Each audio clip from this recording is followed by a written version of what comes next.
video is brought to you by Vita Bee Health. Thanks Vita for sponsoring this channel.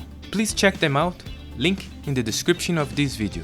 In today's podcast, I have the pleasure to speak to Curtis Mraz. Curtis is the fourth generation beekeeper in his family, following the legacy of the legendary Charles Mraz. We talked about Curtis' career, leading now the Champlain Valley Apiaries, his decision-making process to become the fourth generation beekeeper in his family, his views about the future of the beekeeping industry, pesticides, the Vermont bill reducing the use of neonicotinoids, and other topics. And now I introduce to you Mr. Curtis Mraz. Hey Curtis, welcome to the show, my friend. How are you?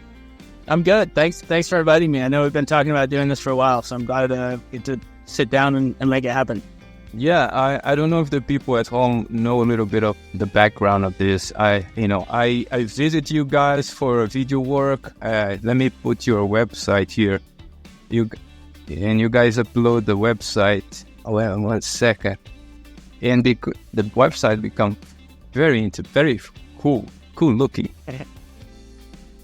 I wanna share here. Let me see. Yeah, so I hail from Champlain Valley Apiaries or based in Middlebury, Vermont. And like Umberto was saying, we just launched a new website. Yeah, so we're gonna talk about all of that. I just want to keep this running in the background, just for the people to have a vibe about your operation. And Curtis Mraz, you are the fourth generation of a family of beekeeper. It's a legacy. You're getting the legacy of your grandfather Charles Mraz.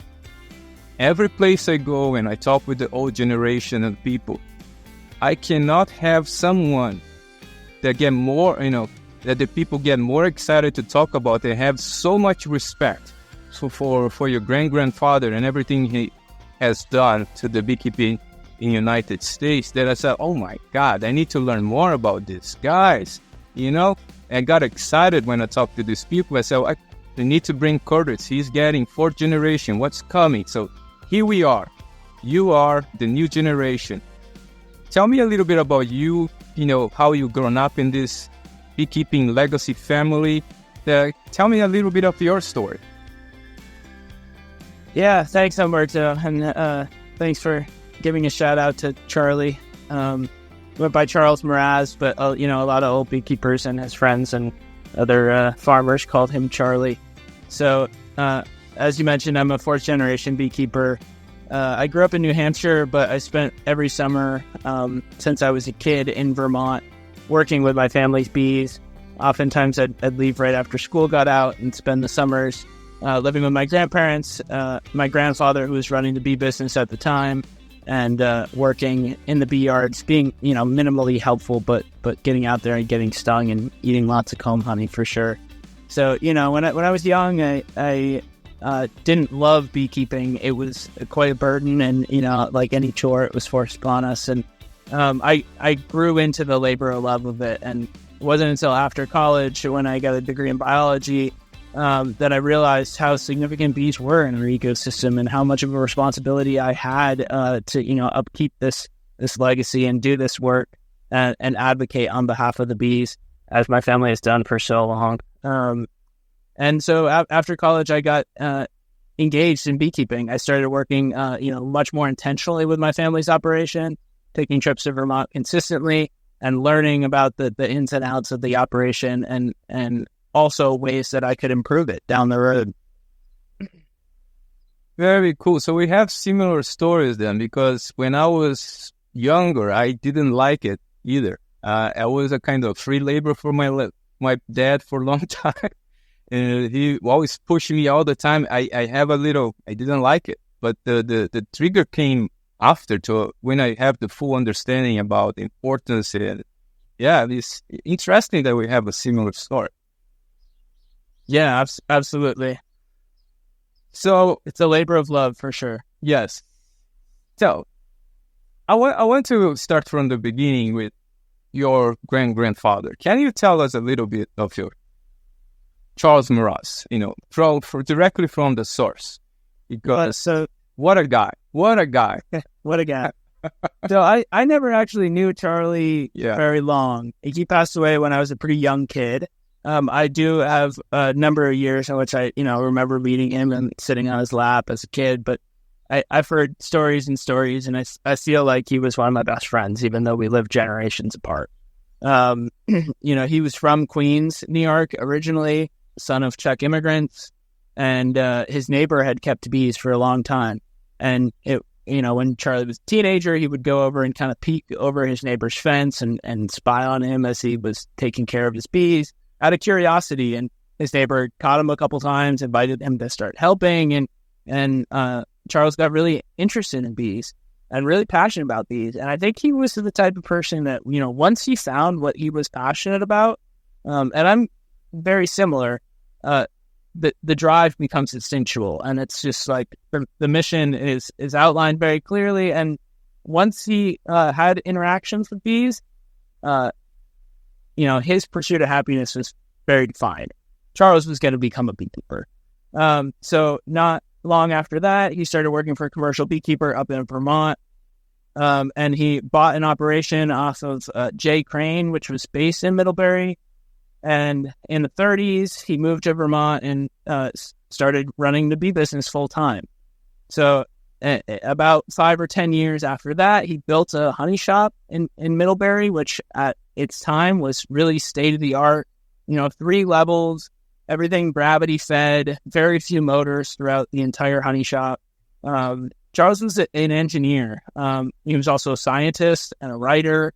I mean, since he was in his mid-20s, he was writing articles for the American Bee Journal and other scientific articles and publications. He was corresponding via letter to all sorts of beekeepers all over the world, sending letters. And not only beekeepers, but farmers as well. He, was an advocate for organic farming practices since early on in his days, before organic farming was even really a term that we were familiar with. Cool. Yeah, I for example, I do have it. His publication, they give me a lot of ideas. About how bees can help with the health of people. I just finished the reading of the book and give me together with this reading, and I'll leave a link in the description how you can get the book. And for full disclosure, no sponsorship. Is just me. I just like it. I just like to read about it.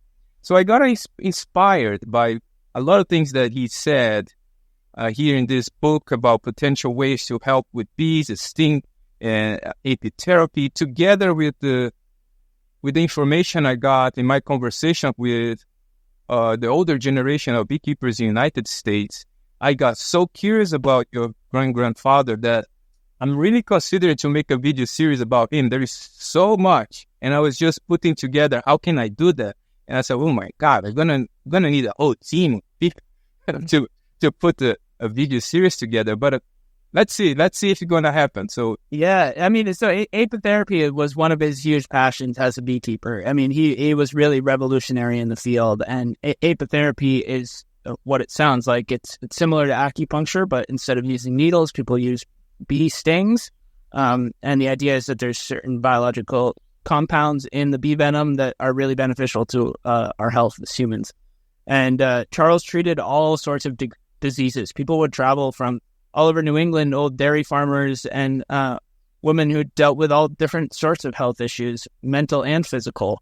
And, Charles would treat them with a number of different bee stings and teach them how to treat themselves. That was another thing he was very, passionate about, is educating people how to be self-sufficient. And that's largely what this book, The Health of the Honeybee, is about, is his practice and experience with bee venom therapy. Yeah, it is a very interesting book. I recommend the people to read it. Curtis, okay, so now how was the decision process for you to take the legacy? And now you're the 4th generation, young generation, and the future of beekeeping is a little weird right now, I would say. From my conversation with other families with legacies, I see a lot of people dropping. They're not continuing.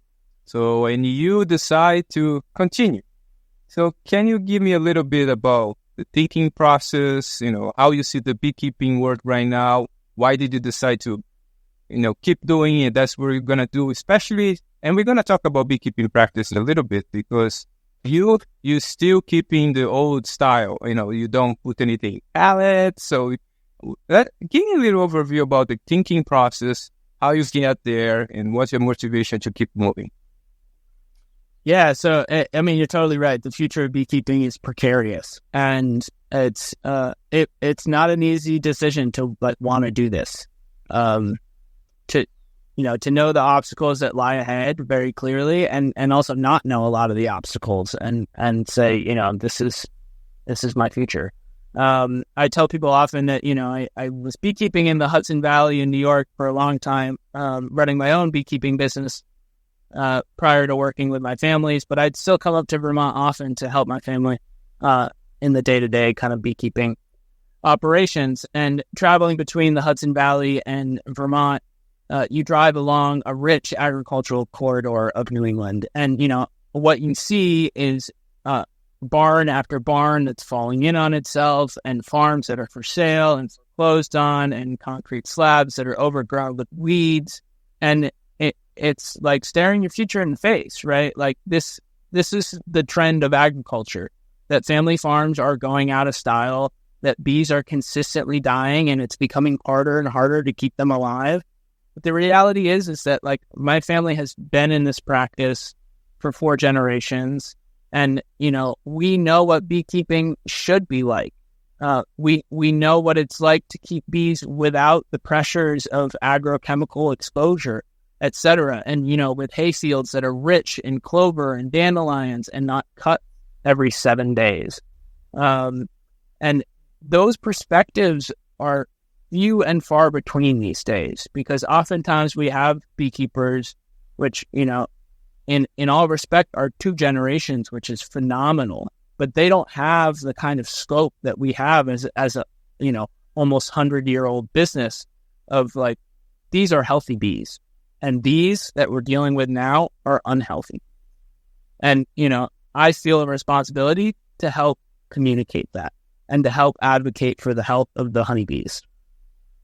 Wow. You're a brave man.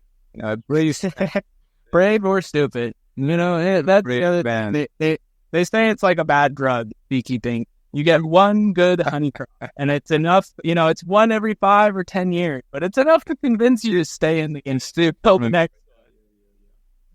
Oh, that's the, I don't even know what to say, It's brave, and I'm proud of you, to be honest. I'm really proud of you, and very likely I would do the same in your shoes. I learned here. I never had the experience myself to know what a healthy bee is really, but I talk with a lot of old folks here in the United States in my consulting business, and I hear the story all the time. Before this time, you have, we had the problems they had is too many bees. Oh my God, we have too many bees. What are we gonna do with this? This is too much, And that's what I heard several times from many guys. And in my calculation, and I know that I'm a only guy, and I'm talking about this before anybody else on the internet. I think the agrochemicals have a huge impact on that people don't want to talk about it for many reasons. And after many years in academia and in the industry, I have to say that I see there is a on purpose suppression of this talk, and I kind of refuse to not talk about it. This up with you, so yeah, I clearly have something to say. So, agrochemicals is undoubtedly the biggest problem that we're facing with bees, and our perspective is really illuminating. Right? Like, we've kept bees the same way for 100 years. And that means like putting them in place, leaving them in place all year, and letting them forage off of the 3 miles of, variable wildflowers and clover and whatnot that are available to them. A lot of beekeepers nowadays have adapted to our current agricultural system, which is monocropped, right, and largely dependent on debt-financed and chemical agriculture. So that means that we have crops like almonds or cranberries that are grown with only crops like almonds or cranberries. There's no other biodiversity in the scene. Those crops depend on bees for pollination, so we're in a system where we have to bring bees in to these crops to pollinate them. But as soon as the flower is out of bloom, it's the blueberries are done blooming or the cranberries are done blooming, there's no more food available for those bees there. So we have to pick them up and move them somewhere else. And, when you're adding all those factors of putting bees on trucks and taking them off of trucks and exposing them to this crop and then that crop, and therefore those chemicals and these chemicals, it's really hard to put like a finger on what's actually causing their demise, right? And then here we are in the Champlain Valley of Vermont with our bees that have been here for 100 years in the same place. Some of the bee yards, literally the same place. It's really hard to add all those factors in. And you can see like, okay, well, what has changed about the valley? Well, the hundreds of acres of hayfields that used to be around this bee yard are now corn and soybean, and they're being planted with seeds that are covered in neonicotinoids. And, it becomes more and more obvious to us because of our perspective and the way that we bee kept for so long. And, a lot of commercial guys like laugh at the way we do it because they call it the Armstrong method, right? Which maybe sounds like a person, but it actually means that we pick up boxes with our arms and put them down somewhere else. And we have very strong arms because of it. Whereas a lot of people are picking things up with forklifts and moving them around. But this is a slower, more intentional. Yeah, we're not, running 2 or 3 or 10,000 colonies. We're running 1,000, and we're doing it. We're doing the work intentionally. And this isn't to shame like other beekeepers the way that they beekeep, right? Because we've adapted to the systems that we live in order to survive and keep farming. And this is the system that's really worked for us here in Vermont. So I'm sure you've heard that before, but I have to ask that because you probably hear that. What about Varroa then? And it's Varroa is might be the main cause of this whole thing. There is a lot of talk about Varroa, and I understand that the huge impact of that parasite has, and I call that one of the biggest enemy of honeybees. That for sure, and I keep stating that. However, as a scientist, I cannot say for sure which one is the bigger.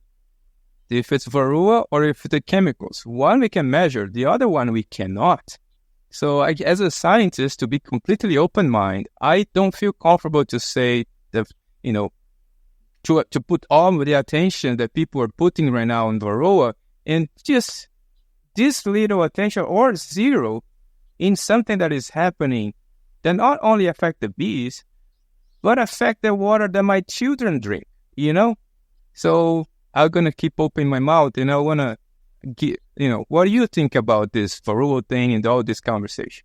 Yeah, I mean, Varroa are real, right? There's no denying it. They're in all of our bee colonies, and these pests are causing real pressures on honeybees. But, I like to compare this. I have a kind of silly, like, zombie apocalypse analogy, right? So we're in the apocalypse, and we can either run from the zombies, which are the mites, or in the case of, like, using all these pesticides, we're having our knees broken, and we can no longer from the zombies, aka the mites. We've created this situation where honeybees could escape the pressures of the mites if they were relieved of the agricultural chemicals that are preventing them from being able to evolve out of this issue, right? These are insects that have like this huge biological potential to evolve and solve their own issues because the queen lays 2,000 eggs a day, right? And they can replace the queen if she's not working. And they can adapt genetically to these kinds of situations. And we've seen it in the past. We had tracheal mites show up, right? And in large part, we weren't under the same agricultural chemical pressures that we are now. And the bees largely solved tracheal mite on their own, But here we're dealing with this issue where when Varroa mites first came into the scene, people said, okay, if you have 20 Varroa mites per 100 bees you need to treat. And then the next year, okay, if you have 15 varroa mites per 100 bees you need to treat. And the threshold just keeps coming down and down and down, because guess what? It's not that the varroa mites are getting stronger, it's because the bees are getting weak. And they're more and more. I just want to let the people know that not only tracheomites, we have a real example with varroa mites. Like the Asian honeybees already developed a defense mechanism against varroa mite itself. So we know it happens if we let the bees alone or giving the amount of time and opportunity. And that's one of the biggest issues, Humberto, with this colony loss is not the fact that we're losing 50% of our bees every winter, but that we're losing 50% of our genetics, right? Because these are bees that we've raised over 100 years in Vermont to become resistant to certain pressures that are only seen in Vermont.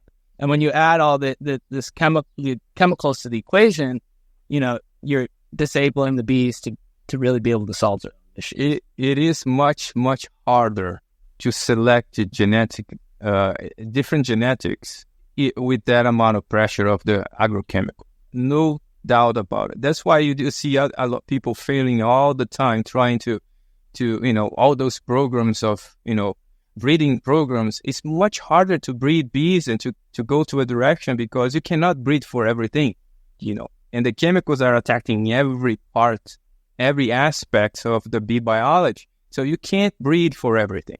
And that's why we're stuck. That's why I feel, that's why I think. And I think that we have the data already. And I'm showing in my videos a lot of the data.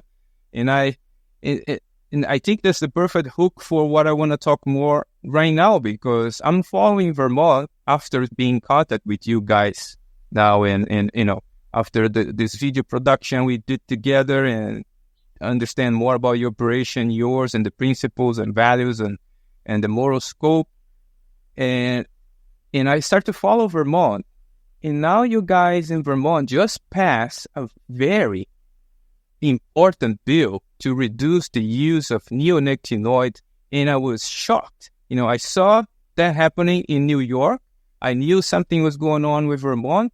But then I heard that the government veto. I said, oh, here we go again. And now there was can you tell us about this story, about the bill and how this came out? Because I don't have all the details. Yeah, this has been a long process. I think to a lot of people that, have been watching it from the sidelines, it showed up in the news and then the bill passed, and great. But the reality is that beekeepers have been fighting neonics on the front lines for like almost 20 years now. 20 years, yeah. And in Vermont, it's been a very disorganized process, I'd say, up until these last couple of years. I mean, the reality is that the onus of this issue is falling on the beekeepers, right? It's like we are the ones that are seeing it firsthand in our colony losses, and it's indicative of what's happening on a larger scale to birds and to native bees and other, species that we're not having daily interactions with. But economically, beekeepers are feeling these hits, right? And then we're the ones that are saying, hey, there's a real issue here that we need to figure out what's causing this issue. And it's the onus has been put on the beekeepers to do the science and prove, well, in fact, neonicotinoids are causing a problem. And so that's why I say that the road has been so long. Like, the science has been around for a long time, almost as long as neonics, if not just as long, saying these are not healthy. We should not be using these. They kill bugs other than their target, insects. And they're super harmful to bees and potentially harmful to humans as well. But we've continued to use them for profit, right? And the lobby behind these agrochemical industries is huge. And it is huge. Their wallets are well padded. And so the battle here in Vermont has been unique, but, there's been a bill proposed a number of different times, and it hasn't passed the House or it hasn't passed the Senate, and it's been dead in the water. Although this year, I think the beekeepers reached a breaking point, and they said, you know what, like, we're going to drop all else, and we're going to organize, and we're going to organize, and we're going to organize, and we're going to make this happen. And a number of different scientists, community member advocates, and beekeepers all came together. there was a group started called the Vermont Pollinator Working Group, which was one of the biggest catalysts in getting this bill passed. This had lawyers from the Conservation Law Foundation and people from Audubon, we bridged all these different organizations to work together on this issue. And we said, okay, who's going to testify when? Who's going to find somebody to back the bill? And we really compartmentalized all these different tasks and laid them out and made a plan. We also worked with beekeeper, which is a Vermont Public Interest Research Group. And a lot of different states have public interest research groups. But this group was really key in, being the project manager and knowing the ins and outs of the legal system, especially in our state and our state house, and say, okay, you need to talk to this person about this issue, or you need to give this letter to this person in order for it to reach the right place. And having that person was key. That was really like the difference between the bills that have been brought to the House in the past and this one, which has ultimately passed. I'll say, we thought it was like 2 months ago, you would have asked us, and it's like, oh, we have so much support in the House, so much support in the Senate. We've done all this testimony. No problem. Everybody's going to vote this through. Totally tripartisan, right? When it comes down to it, the agrochemical industry put a lot of money behind it. Whether it was them or somebody else, it's a little unclear, and I think it's wishy-washy for a reason, intentionally, right? But there were a lot of farmers that came forward and said, like, this bill is going to hurt my bottom line, and the science says that it's not, right? That we do not need neonics to have an increased crop yield, whether it's corn or soy or whatever we use it. At least here in New England, it's just not necessary. And when was the last time we saw that bug in Vermont, the corn? Yeah, I mean, we talked to some dairy farmers, right? And it targets different insects, but it's like, the corn maggot, like less than 2% of our crop or less than 1% of our crop here in Vermont was ever affected by that insect in the first place, and here we are, like, decimating our ecological systems for what? Tons of percent increase in yields? No, it makes no sense. I mean, it's to line pockets and make profit. And so I will say, like, down to the end, the bill ultimately passed by one vote, but the governor vetoed it, which, was unexpected because it had full support in the House and the Senate. But he vetoed it, probably because of some pressure from the agricultural lobby. And we had to push hard. We had to, down to the last minute, call all of our representatives, say, we encourage you to override this veto because I'm a beekeeper, because I'm a scientist, and here are the facts. And people got on the phones, people wrote letters, and it made a difference. And ultimately, the override happened. And as of Monday of this week, this bill has become law. So this is a phase out of neonics. It will take a number of years to totally wipe them off the seed coatings. But the hope is that these, this creates a market pressure to make seed without neonics available to New York and Vermont. They already have it available in Quebec, and hopefully neighboring states can then participate in that system as well. Oh, I'm sure it's gonna be the start of a chain, because I was thinking about that yesterday when I read about the bill. I can't calculate the amount of value that's going to add to any agricultural product coming from Vermont. Vermont's going to be able to increase price of any agriculture, it's going to be unbeatable. Yeah, it's a marketing point too, right? Because the reality is like, this stuff is in our rain. It's so ubiquitous throughout our country that it's literally raining from the sky. And they're finding it in, like, the cerebral spinal fluid of babies. So if we could wipe this stuff out of our agricultural landscape, like at least here in this state, or maybe in New England, or, hopefully in the country someday, then that really provides, like, a marketable asset to that food product, right? It's like, this is real clean food that's healthy for you.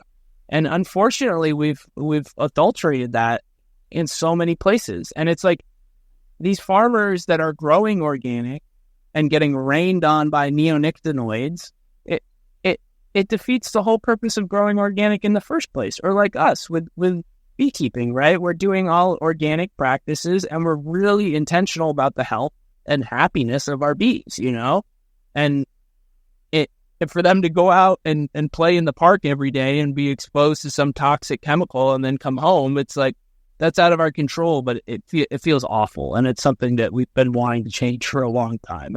We've banned one, and it's the most toxic right now that's being used, but there are others that we still need to fight. And I'm sure the agrochemical company is going to try to, grant all these exemptions for different farmers to continue to use the seed. And they're going to try to find replacement product for a product that never needed in the first place. So like the fight is far from over, right? But it's in a really important first step to say that we can do it.